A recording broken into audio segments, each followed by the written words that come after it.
آپ کو معلوم ہے یہاں انبیاء کے واقعات بیان ہو رہے ہیں. سورت کا نام ہی سورہ انبیاء ہے. تو انبیاء میں جو قدر مشترک چیز جو بیان ہو رہی ہے، سورہ ہود میں، سورہ اعراف میں جو انبیاء کا تذکرہ ہوا، اس میں انبیاء کرام کی دعوت کا تذکرہ ہوا کہ انہوں نے قوم کو بلایا، پھر قوم نے کیا جواب دیا، پھر پیغمبر نے کیا جواب دیا، پھر اس جواب کا جواب کیا دیا قوم نے. وہاں پیغمبروں اور قوموں کے درمیان جو بھی ان کی بات چیت تھی اس کا قرآن نے تذکرہ کیا ہے. لیکن سورہ انبیاء میں پیغمبروں کے اللہ کے ساتھ جو معاملات تھے، کیسے کیسے مصیبتوں میں پیغمبروں نے اللہ کو پکارا، اس کا تذکرہ ہے، تاکہ یہ مضمون ثابت ہو کہ مصیبت میں صرف اور صرف اللہ کو پکارا جائے گا. تمام پیغمبروں نے مشکلات میں اللہ کو پکارا ہے اور اللہ نے ان کی مشکلات کو دور کیا ہے. تو اس حوالے سے یہ سورت قرآن کی دوسری سورتوں سے ممتاز ہے. دوبارہ مختصر بتاتا ہوں، دوسری سورتوں میں کیا ہے؟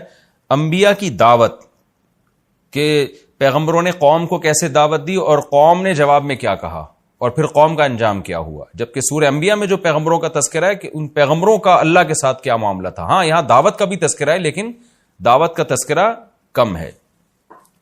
وَنُوحًا إِذْ نَادَىٰ مِن قَبْلُ، اور نوح کا تذکرہ بھی کیجئے جب انہوں نے پہلے پکارا، یعنی ابراہیم سے بھی پہلے، کیونکہ اس سے پہلے حضرت ابراہیم کا تذکرہ گزرا ہے.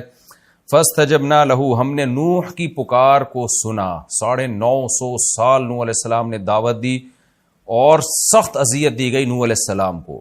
1000 سال کا عرصہ کوئی کم نہیں ہوتا. تو اللہ کہتے ہیں پھر بالآخر ہم نے نوح کی پکار کو سنا. فَنَجَّيْنَاهُ، ہم نے نوح کو بھی نجات دی، وَأَهْلَهُ، اور ان کے اہل و عیال کو بھی، مِنَ الْكَرْبِ الْعَظِيمِ، بہت بڑی تکلیف سے. اس سے پتہ چلتا ہے کہ قوم کی طرف سے جو مخالفت تھی وہ تھوڑی نہیں تھی، بہت بڑی مخالفت تھی. اور اس سے بھی پتہ چلتا ہے کہ اللہ دعا قبول کرتا ہے، لیکن بعض دفعہ دیر ہوتی ہے.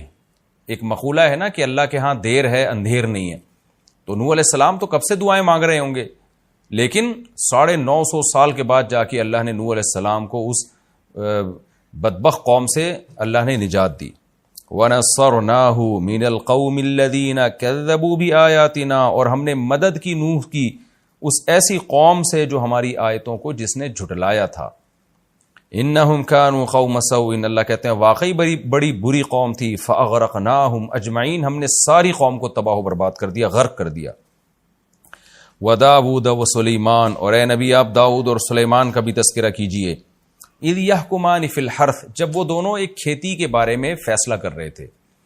احادیث میں، روایات میں اس کی تفصیل ہے، وہ یہ ہے کہ داؤد علیہ السلام بادشاہ تھے، سلیمان علیہ السلام آپ کے بیٹے اور جانشین تھے، ولی عہد تھے.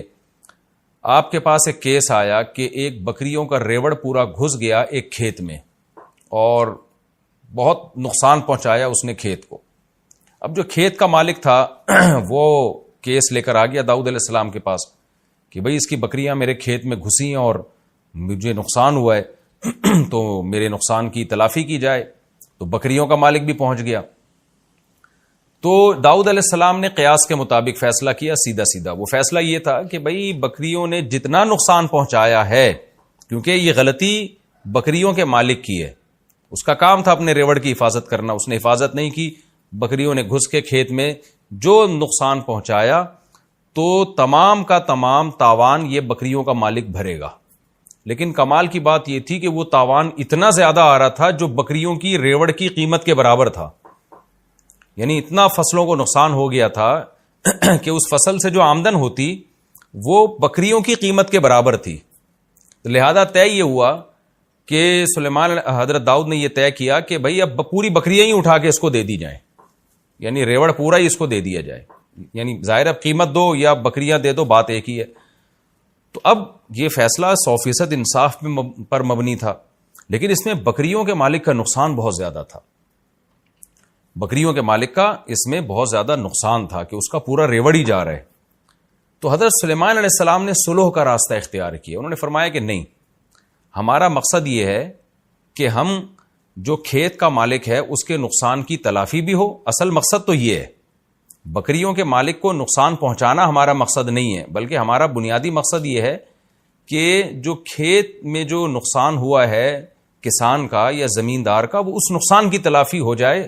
کس طرح سے ہو، یہ تلافی کرے بکریوں کا مالک. تو اس کی تلافی کا آسان راستہ یہ ہے کہ یہ کھیت حوالے کیے جائے بکریوں کے مالک کو، کہ بکریوں کا جو مالک ہے نا وہ اس کھیت میں زراعت کرے گا اور کھیت کو اس حالت پہ لوٹائے گا جس حالت پہ نقصان سے پہلے تھا، اور اس دوران یہ تمام بکریاں یہ کھیت کے مالک کے پاس رہیں گی، اور کھیت کا مالک ان بکریوں سے فائدہ اٹھائے گا، اس کا دودھ استعمال کرے گا، اور ظاہر دودھ ہی استعمال ہو سکتا ہے۔ یعنی جب تک یہ کھیت اپنی پہلی حالت پہ بحال نہیں ہو جاتا، اس وقت تک کھیت کا مالک جو گزارا کرے گا وہ بکریوں کے دودھ سے کرے گا۔ اس کو کہتے ہیں سلو۔ سلو کا مطلب ہوتا ہے کہ آپ قانون کے مطابق فیصلہ نہ کریں، بلکہ دو فریقوں میں کمپرومائز کا راستہ اختیار کریں آپ۔ تو جو بھی جج ہو یا قاضی ہو، اچھا جج، اچھا قاضی، اچھا فیصلہ کرنے والا وہی ہوتا ہے کہ وہ دونوں فریقوں کو کسی ایسی درمیانی بات پر آمادہ کر لے جس میں دونوں کا نقصان نہ ہو۔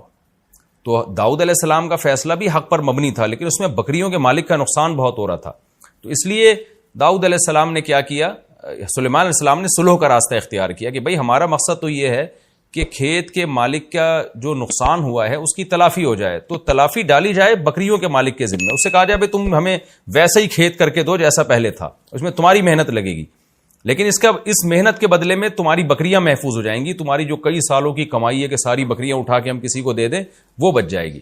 تو اس پہ کھیت کے مالک بھی اس پہ راضی ہو گیا کہ ٹھیک ہے بھائی، جب تک میں بکریوں سے فائدہ اٹھاتا ہوں مجھے میرا کھیت پرانی کنڈیشن میں کر کے دے دے۔ تو یہ اس کو کہتے ہیں صلح۔ فقہ میں کتاب الصلح پورا ایک باب ہے، ہدایہ جو فقہ کی مشہور کتاب ہے، اس میں طلبہ پڑھتے ہیں کتاب الصلح۔ آج کے دور میں اس کی ایک بہترین مثال ہے ہمارے سامنے۔ ہمارے پاس بہت دفعہ یہ سوال آتا ہے کہ والد صاحب نے زندگی میں گھر بنایا تھا، اس کے اوپر ایک والد صاحب نے پورشن بنا دیا، اب کیا ہوا کہ بڑے بیٹے نے یا منجلے بیٹے نے اس پورشن کے اوپر ایک اور مکان بنا دیا جس مکان کا وہ بیٹا مالک تھا۔ اب والد کے مرنے کے بعد مسئلہ یہ کھڑا ہوتا ہے کہ زمین اور نیچے کا پورشن اس کا تو مالک والد صاحب تھے، اور جو اوپر والا پورشن ہے اس کا مالک تھا بڑا بیٹا۔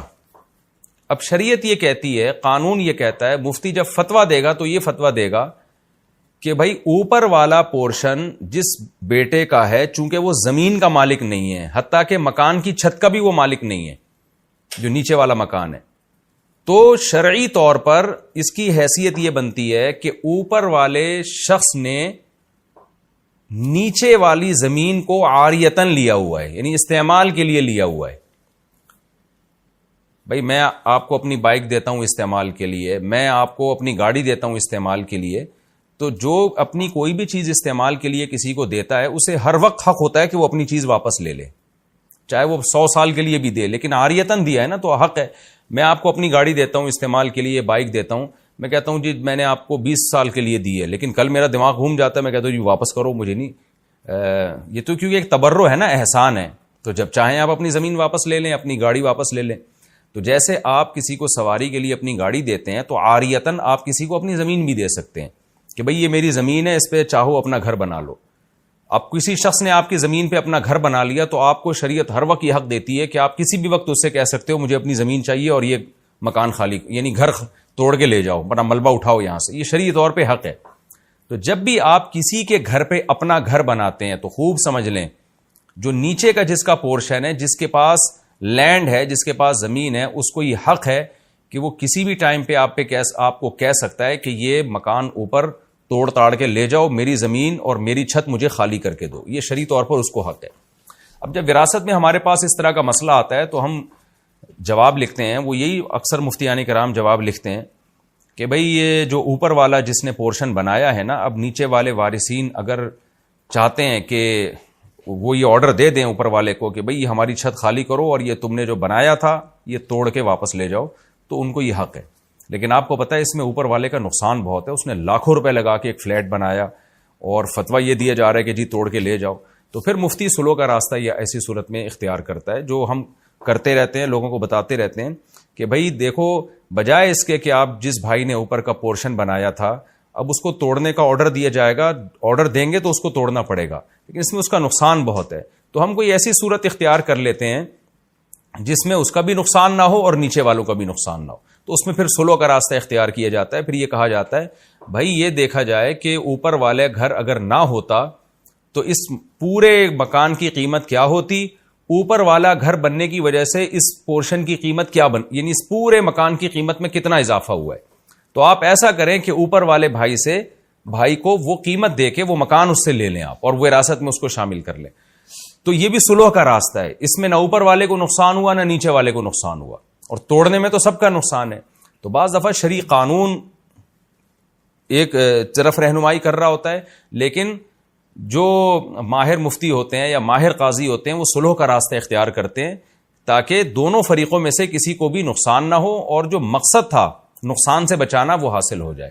تو یہ کتاب الصلح پورا ایک فقہ کے میں ایک پورا باب ہے، اور ہماری عدالتوں میں تو صلح کا کوئی سیٹ اپ ہے ہی نہیں. میرے پاس ایک دفعہ کیس آیا، مجھے یاد ہے کہ 2 شخص کا جھگڑا تھا، لاکھوں روپے کا ان کا مسئلہ چل رہا تھا. تو مجھے پتا تھا کہ اس میں جب ایک کے حق میں فیصلہ کیا جائے گا تو دوسرے کو بہت شدید نقصان ہوگا اس میں.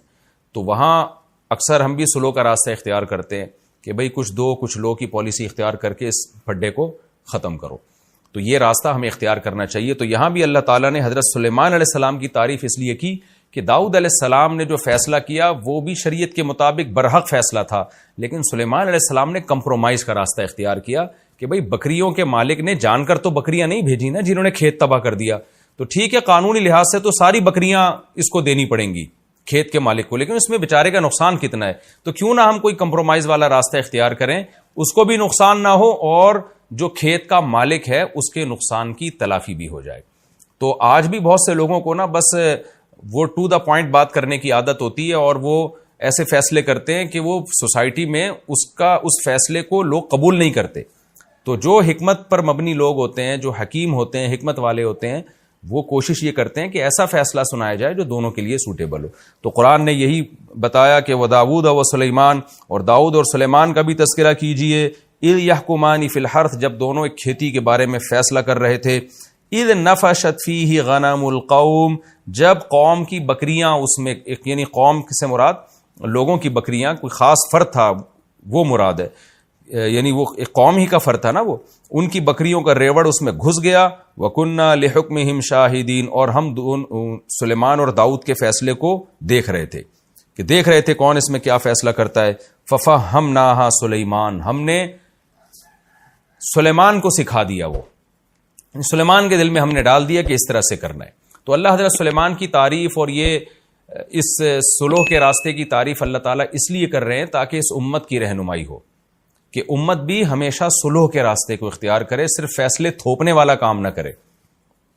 وَكُلًّا آتَيْنَا حُكْمًا وَعِلْمًا، اللہ کہتے ہیں اب ایسا نہ ہو کہ داؤد کی تمہاری نظر میں ویلیو کم ہو جائے کہ داؤد علیہ السلام کو تو پتہ نہیں تھا، سلیمان کو پتہ چل گیا. اللہ کہتے ہیں نہ، ہم نے دونوں کو حکمت اور علم دیا تھا، داؤد کو بھی سلیمان کو بھی.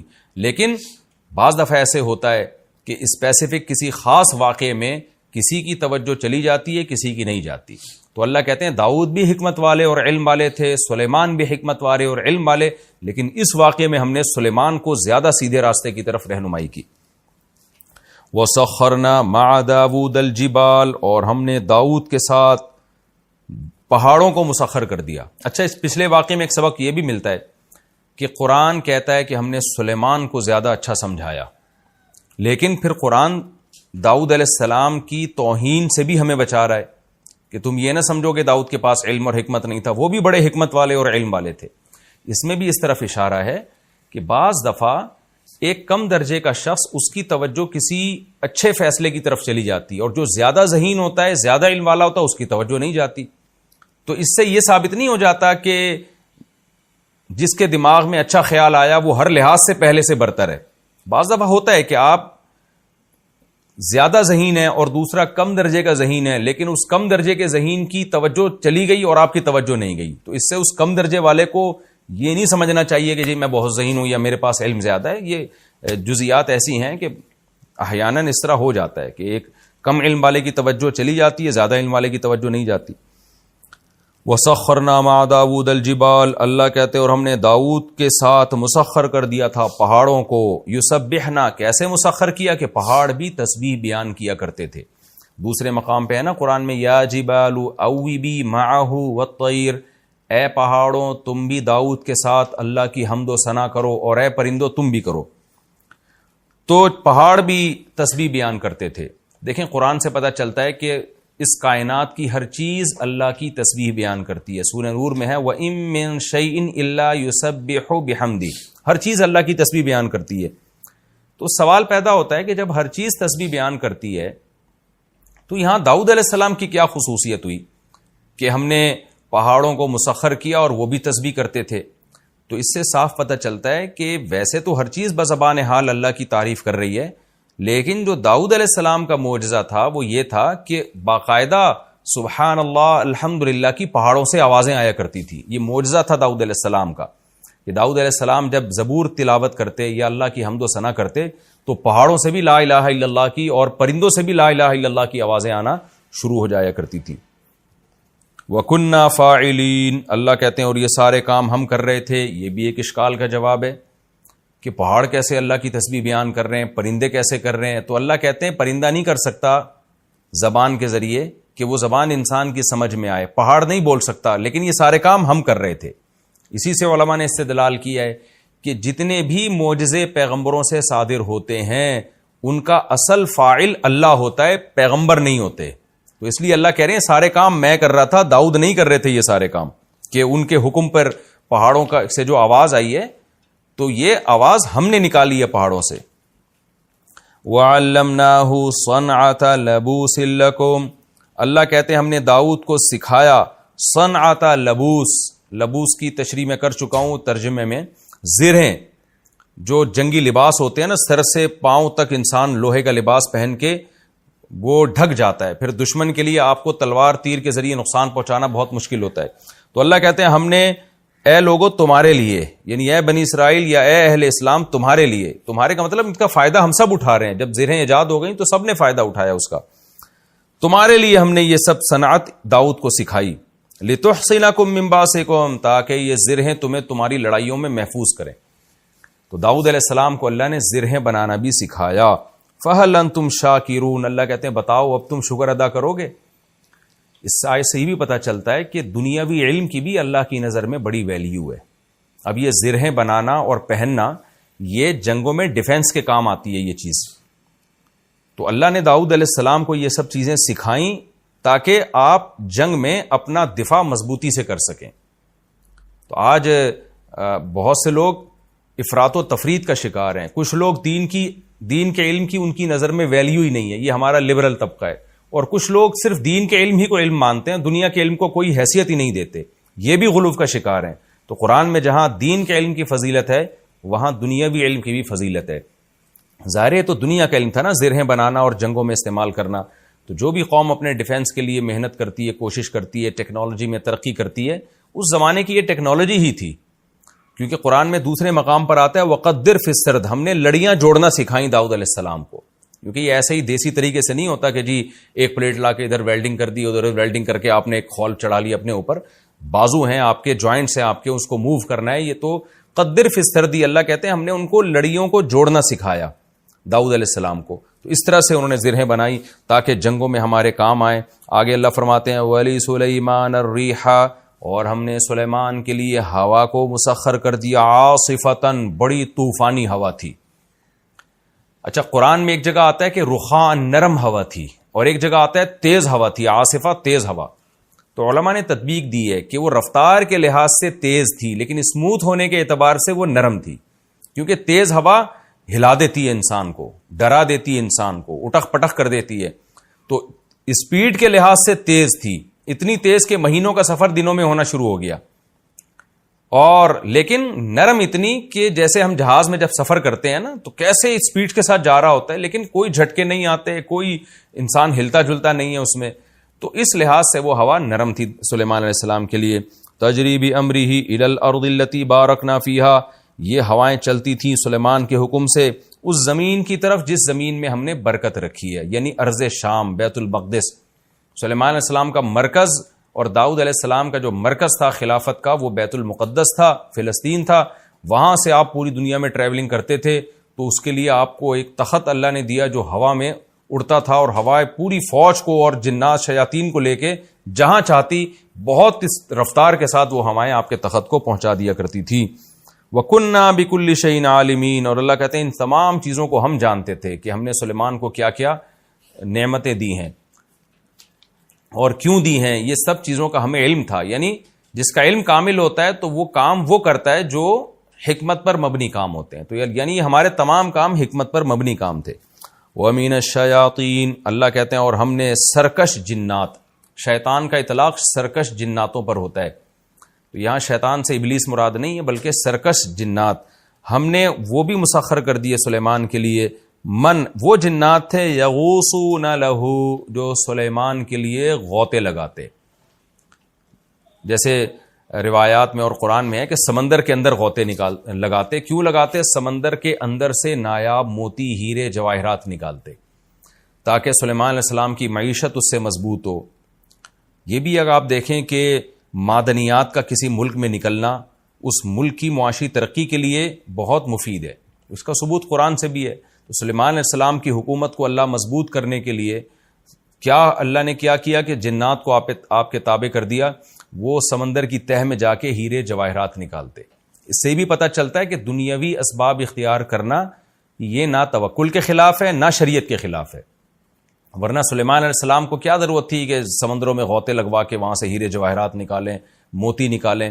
وہ کہتے بھائی ہم دنیا دار لوگ تھوڑی، ہم تو بس اللہ اللہ کریں گے اور جو کرنا ہوگا اللہ نے خود کرے گا، اللہ خود کرے گا. ہمیں ہیرے جواہرات اور اتنا عالی شان تخت بنانے کی کیا ضرورت ہے. لیکن ایک اسٹیبل گورنمنٹ تھی سلیمان علیہ السلام کی، زبردست حکومت تھی، اور اللہ نے آپ کو مشن دیا تھا کہ پوری دنیا میں آپ نے اس حکومت کو قائم کرنا ہے. تو اس کے لیے اللہ نے آپ کو اسباب اور وسائل دیے.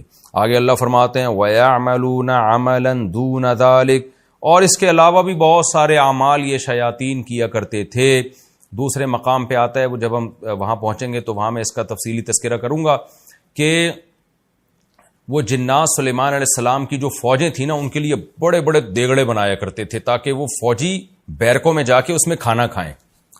تو اتنے بڑے بڑے برتن بنایا کرتے تھے اور قلعے بنایا کرتے تھے، اور وتماثیل وجفان کالجواب وقدور الراسیات. تو ایسے بہت سارے کام، بڑی بڑی عمارتیں بنایا کرتے تھے ان کے لیے. تو بہت سارے کام جو انسانوں کے لیے بنانا بہت مشکل تھا، تو جنات کے ذریعے سلیمان علیہ السلام وہ کام کیا کرتے تھے.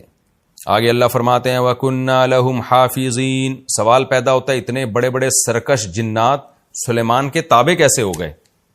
ظاہر ہے جو جن سمندر میں گھس کے اس کی تہ سے موتی نکال کے لا رہا ہے اور بڑے بڑے پہاڑوں پہ پتھروں کو لے کے جا رہا ہے تو انسان کو بھی بڑا نقصان پہنچا سکتا ہے، اور انسان کے تابع کیوں بنے گا؟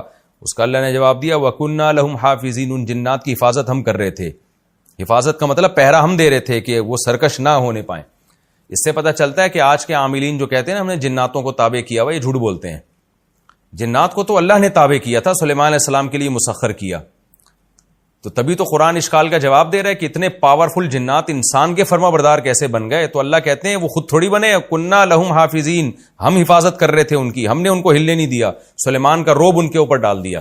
تو آج کے عامل نہ تو سلیمان علیہ السلام ہیں نہ یہ اتنے پاورفل ہیں کہ یہ جنات کو اپنے قابو میں لیں.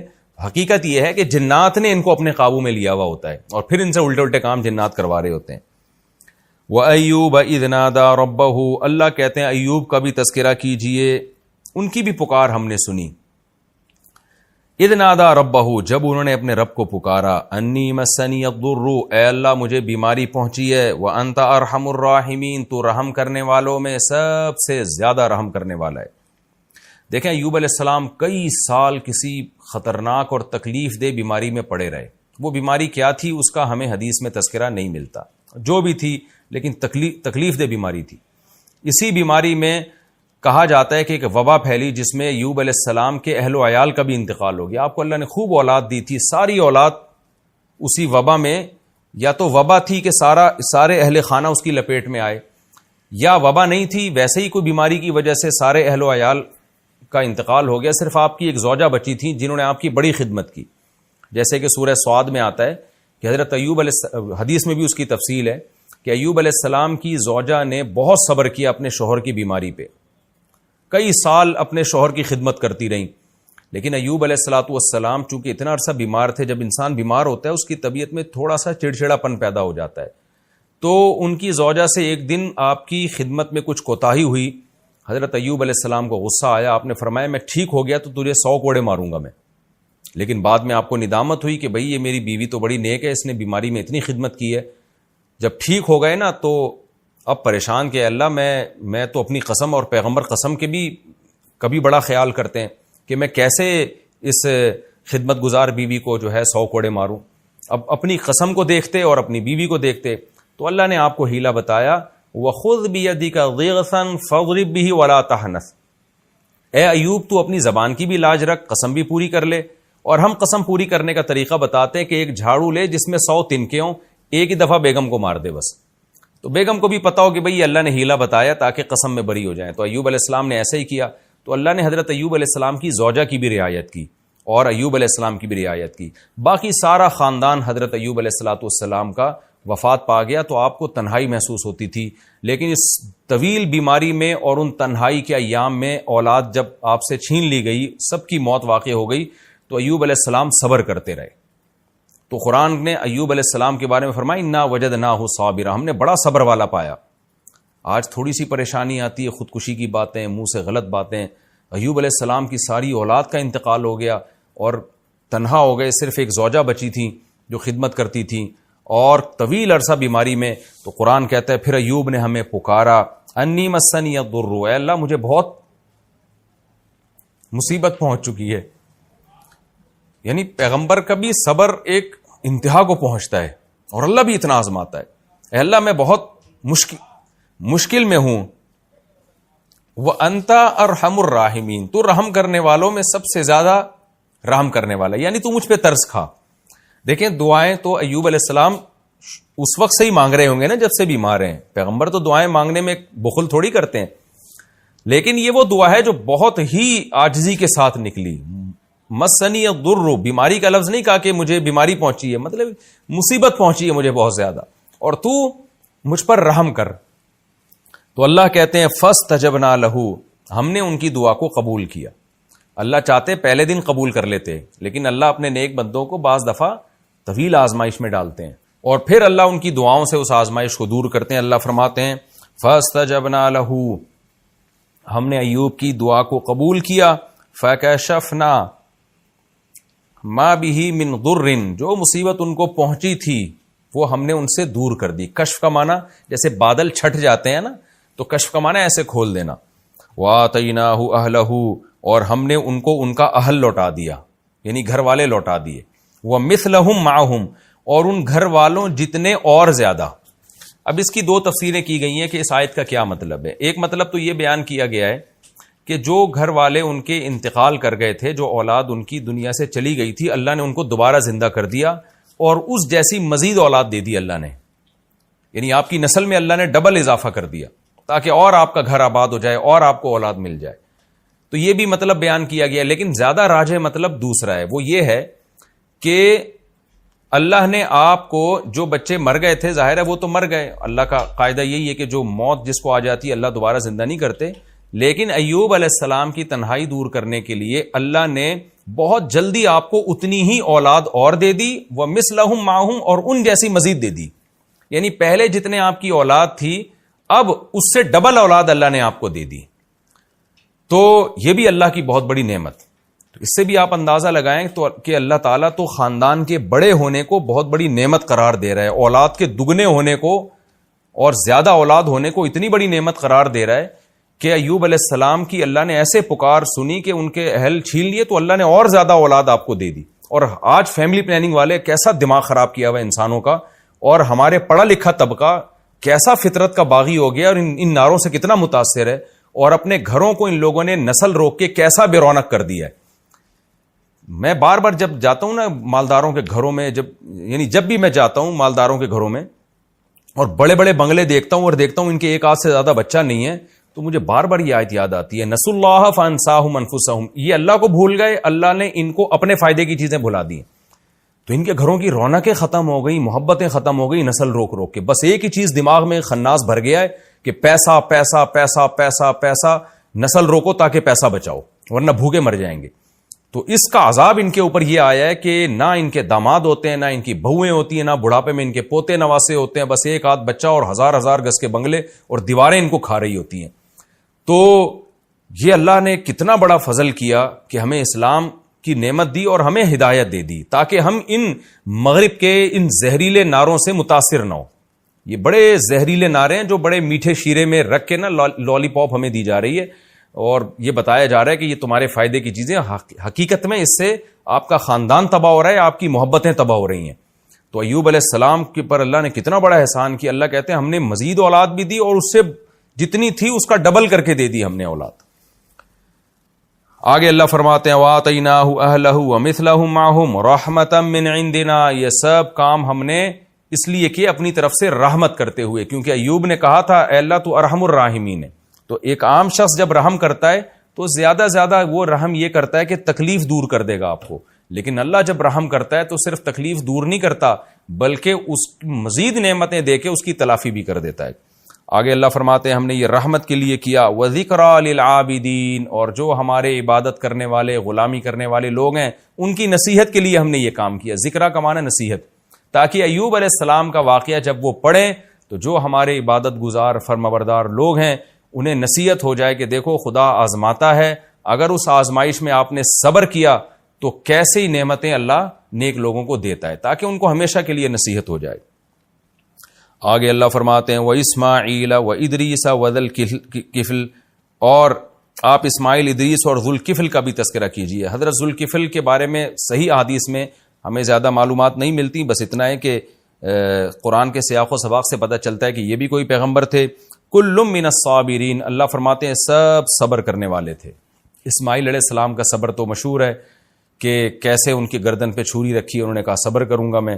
ادریس علیہ السلام بھی صبر والے پیغمبر تھے، اس کی تفصیل ہمیں نہیں ملتی احادیث اور قرآن میں، اور ذوالکفل بھی صبر والے پیغمبر تھے، کیا صبر کیا ہمیں نہیں ملتا، لیکن اتنی بات ہے کہ ان سب نے صبر کیا۔ اللہ فرماتے ہیں کل من الصابرین، یہ سب صبر کرنے والے لوگ تھے۔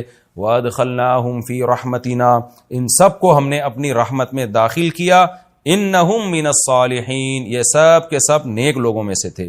وَذَنُّونِ، اچھا اللہ حضرت یونس کا تذکرہ ان سے الگ کر رہے ہیں، کیونکہ ان سے ایک ایسا کام ہوا جو بظاہر بے صبری کا تھا، اس لیے اللہ نے ان کا الگ تذکرہ کیا۔ وہ کیا تذکرہ ہے کہ یونس علیہ السلام جب اپنی قوم کی تبلیغ کرتے کرتے تھک گئے اور ان کو لگا کہ اب اس قوم پر اللہ کا عذاب آئے گا تو کہیں میں بھی عذاب میں نہ پکڑا جاؤں، تو حضرت یونس علیہ السلام اللہ سے پرمیشن لیے بغیر قوم کو چھوڑ کے چلے گئے۔ اللہ تعالیٰ کو اس بات پہ ناراضی ہوئی کہ میرے پیغمبر نے مجھ سے پوچھے بغیر قوم کو کیوں چھوڑ دیا، کیونکہ اللہ کے علم میں یہ بات تھی کہ جب اس قوم پر عذاب آنے لگے گا نا تو یہ عام قوموں کی طرح اترائے گی نہیں۔ دیکھیں قوم عاد، قوم سمود اور دوسری قوموں پہ جب عذاب آیا تو عذاب دیکھ کے بھی مذاق اڑاتے تھے وہ۔ ہادہ عارض ممطرنا، پیغمبر نے کہا کہ بھئی یہ بادل آ رہے ہیں پتھر برسیں گے، تو انہوں نے کہا نہیں بادل جب آتے ہیں بارش برستی ہے، پتھر نہیں برستے۔ پھر پیغمبر کہہ رہے ہیں کہ یہ وہ عذاب ہے جس کی تم جلدی کرتے تھے، تو پھر بھی قوم عاد اور قوم سمود کو عبرت نہیں ہوئی۔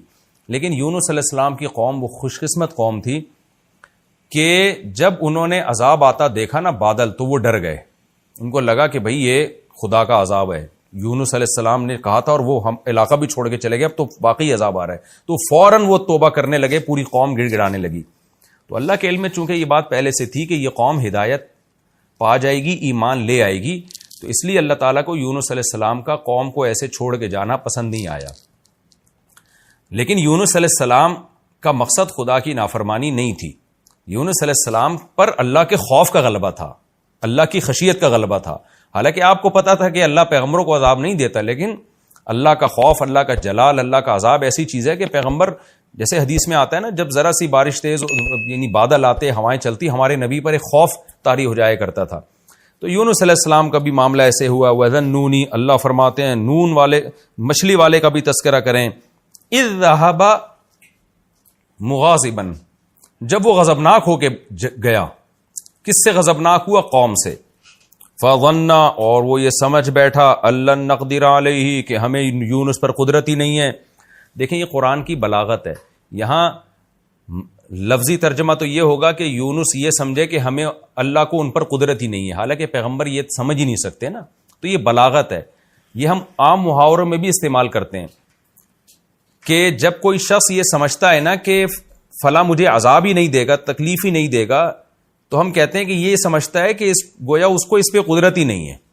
تو اس سے مقصد یہ نہیں ہوتا کہ قدرت نہیں ہے، مقصد یہ ہوتا ہے جس کو قدرت ہوتی ہے تو وہ سزا بھی دیتا ہے، تو جس کو قدرت نہیں ہوتی وہ سزا نہیں دیتا۔ تو اصل مقصد قرآن کے بیان کرنے کا یہ ہے کہ یونس علیہ السلام یہ سمجھے کہ اللہ آپ کو اس غلطی پہ، اس مسٹیک پہ سزا نہیں دے گا. تو اس کو قرآن نے بلاغتاً یوں تعبیر کیا کہ یونس یہ سمجھے کہ اللہ کو آپ پر قدرت ہی نہیں ہے. تو یہ بلاغت ہے. بلاغت کہتے ہیں کہ کون الکلامی مطابقا لمقتضی الحال، یعنی جو حالت تقاضا کر رہی ہے نا، کلام بالکل اس کے مطابق لے کر آنا. تو اس میں بعض دفعہ ایسا کلام لایا جاتا ہے جس سے حقیقت مراد نہیں ہوتی، مجاز مراد ہوتا ہے. اس کی بہت ساری مثالیں ہمیں ملتی ہیں. ہم بات بات پہ کہتے ہیں میں تمہاری ٹانگیں توڑ دوں گا، میں تمہیں مار دوں گا، حالانکہ اس سے حقیقت مراد نہیں ہوتی. اور حدیث میں بھی یہ ملتا ہے. نبی صلی اللہ علیہ وسلم نے بعض دفعہ صحابی سے فرمایا ثقلت کا امک، تمہاری ماں تمہیں روئے، تم کیسا کام کر رہے ہو، یعنی تم گم ہو جاؤ اور تمہاری ماں تمہیں روئے. حالانکہ نبی کسی کو بددعا نہیں دے سکتے کہ تم گم ہو جاؤ اور تمہاری ماں تمہیں یاد کر کر کے روئے. تو یہ محاورے ہوتے ہیں، اس سے حقیقت مراد نہیں ہوتی. ہر کلام میں ہوتے ہیں یہ. تو قرآن بھی چونکہ عربی زبان میں نازل ہوا تو وہی محاورے اس میں استعمال ہوئے جو عربی میں استعمال ہوتے تھے. تو قرآن کہتا ہے فَظَنَّ أَن لَّن نَّقْدِرَ عَلَيْهِ، یونس یہ سمجھے کہ ہمیں یونس پر قدرت ہی نہیں ہے اور ہماری پکڑ سے وہ بچ نکلیں گے. حالانکہ ایسا نہیں ہے، لیکن بچ نہ نکلے اور بالآخر مچھلی کے پیٹ میں چلے گئے. فَنَادَىٰ فِي الظُّلُمَاتِ، اندھیروں میں پھر یونس نے ہمیں پکارا. یونس علیہ السلام جب فرار ہوئے نا اور سمندر کے راستے کشتی میں بیٹھے تو آگے جا کے بھنور آیا اور کشتی ڈوبنے لگی. تو کشتی کے ملاح نے کہا کہ بھئی ایک شخص کو کشتی سے نکلنا پڑے گا تاکہ کشتی کا وزن ہلکا ہو، اور کوئی ایسا شخص ہے جو اپنے مالک کی پرمیشن کے بغیر آیا ہے. تو یونس علیہ السلام کو احساس ہو گیا کہ بھئی میں اللہ کی مرضی کے بغیر آیا ہوں تو یہ میرے ہی لیے ہوا ہے یہ سب کچھ.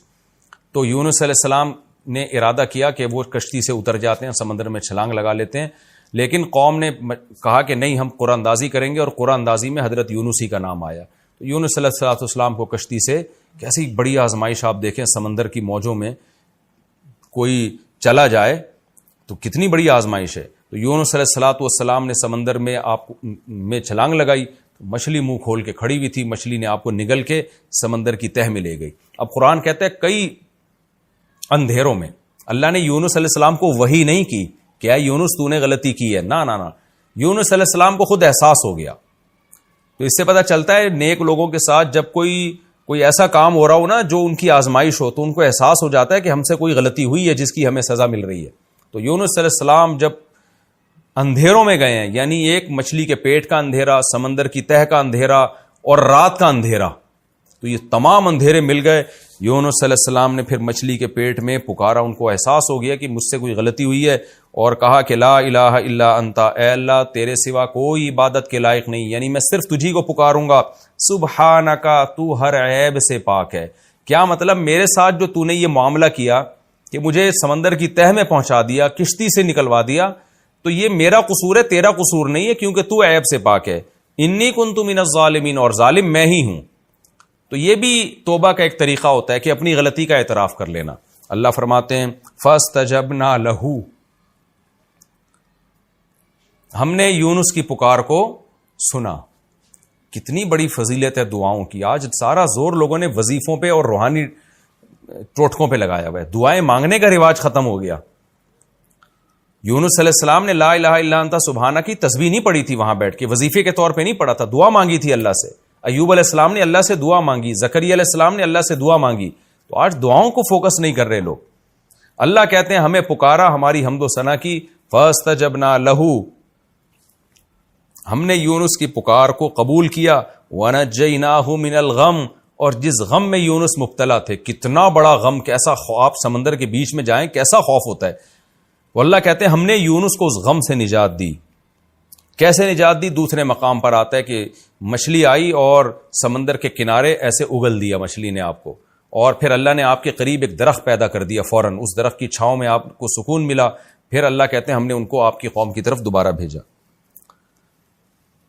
وَنَجَّيْنَاهُ مِنَ الْغَمِّ، اللہ کہتے ہیں ہم نے آپ کو غم سے نجات دی. وَكَذَلِكَ نُنْجِي الْمُؤْمِنِينَ، اور اسی طرح ہم ایمان والوں کو نجات دیا کرتے ہیں.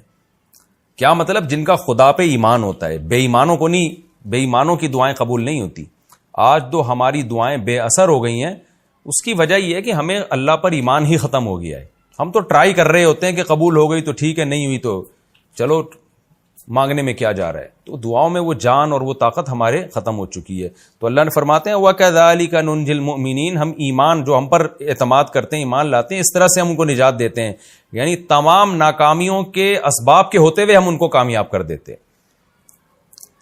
وزکریا اذ نادا ربہ، اور زکریا کو بھی یاد کیجئے جب اس نے اپنے رب کو پکارا اور کیا کہا، ربی لا تذرنی فردن، اے اللہ تو مجھے اکیلا مت چھوڑ. بوڑھے ہو چکے ہیں، بال سفید ہو چکے ہیں، بیوی 90-100 سال کی، وہ بھی بڑھیا، لیکن اللہ تعالیٰ فرماتے ہیں کہ ہمیں زکریا نے پکارا، اے اللہ تو مجھے اکیلا مت چھوڑ، وانت خیر الوارثین، اور تو سب سے بہتر وارث ہے. یعنی اصل میں تو میرا وارث تو ہی ہے. وارث کا مطلب سب کے جانے کے بعد جو رہتا ہے وہ تو ہی رہتا ہے، لیکن میں چاہتا ہوں کہ دنیا کے لحاظ سے بھی میرا کوئی وارث بنے، میری کوئی اولاد بنے جو کہ باپ کی وارث ہوتی ہے. یعنی میں جو وارث چاہ رہا ہوں تو یہ مطلب نہیں ہے کہ میں تجھے وارث نہیں سمجھتا، اصل وارث تو ہی ہے، لیکن دنیا کے لحاظ سے مجھے وارث چاہیے، لہذا مجھے اکیلا مت چھوڑ. فاستجبنا لہ، اللہ کہتے ہیں ہم نے آپ کی پکار کو سنا، ووہبنا لہ یحییٰ، اور ہم نے آپ کو یحییٰ ہبہ کیے، گفٹ میں دیے، وَأَصْلَحْنَا لَهُ زَوْجًا، اور زکریا کے لیے ان کی زوجہ، زوج سے مراد ان کی بیوی ہے، اور ہو کے ضمیر حضرت زکریا کی طرف لوٹ رہی ہے. ہم نے زکریا کی زوجہ کو بھی ٹھیک کر دیا، یعنی بانجھ پنے کی اصلاح کر دی ہم نے. إِنَّهُمْ كَانُوا يُسَارِعُونَ فِي الْخَيْرَاتِ، اس لیے کہ یہ خاندان نیکیوں میں ایک دوسرے سے آگے بڑھا کرتا تھا اور ہمیں امید اور خوف کے ساتھ یدعوننا پکارا کرتا تھا، وَكَانُوا لَنَا خَاشِعِينَ، اور ہم سے ڈرا کرتا تھا.